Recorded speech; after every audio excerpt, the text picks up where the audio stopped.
Tiniyak po ng Smartmatic na walang dapat ikabahalang publiko sa integridad ng eleksyon sa Lunes. Yan po ay sa kabila ng panawagan ng ilang grupo sa Korte Suprema na repasuhin muna ang source code ng PCOS machines. Balita natin ni Lia Manyalak del Castillo.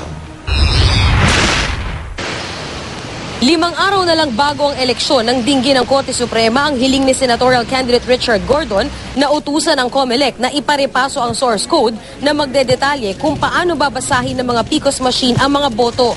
Paliwanag ni Gordon, inaatasan daw ang COMELEC ng iniakda niyang Automated Elections Systems Act na ipakita at payagan ng mga political party na marepaso ang source code para matiyak ang malinis na eleksyon. Tayo ba ho ay magiging hostage o tayo ba ay parulusahan sa pagkakamali ng mga nagkamali at tayo pa mapaparusahan?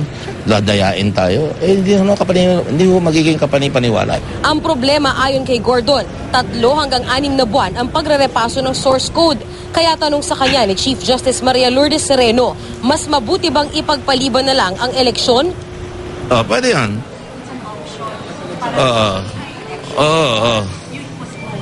Yeah, that's an option also. I did not propose it. They were the ones who were asking me.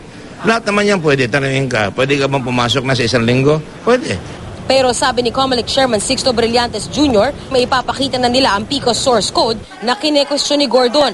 Ang source code na ito, narepaso na rin daw ng SLI Global, ang independent international certifier nito.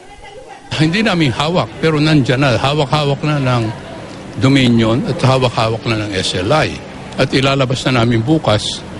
Di ba? Hindi naman ite-turn over sa amin. Ite-turn over yan para ma-review, i-deposit namin Central Bank. Gano'n pa kalaki yun? Ano bang process? Gusto ko nga makita, pati ako hindi ko alam kung anong forma nun. Ang Smartmatic naman, tiniyak na walang dapat ikabahala ang publiko sa integridad ng botohan sa Lunes.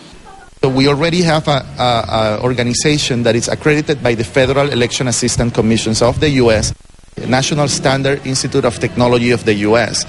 They already have reviewed the source code and concluded that it works fine, that there is nothing malicious in it. Binigyan ng Korte Suprema ng 20 araw si Gordon para magkomento. Gayon din ang COMELEC na kailangang idetalye ang gagawing review sa source code. At dahil ito lang ang desisyon ng mataas na hukuman sa ngayon, Ibig sabihin, wala nang lalabas na ruling until Monday. So ibig sabihin, tuloy na eleksyon. Lia Manyalak del Castillo, GMA News.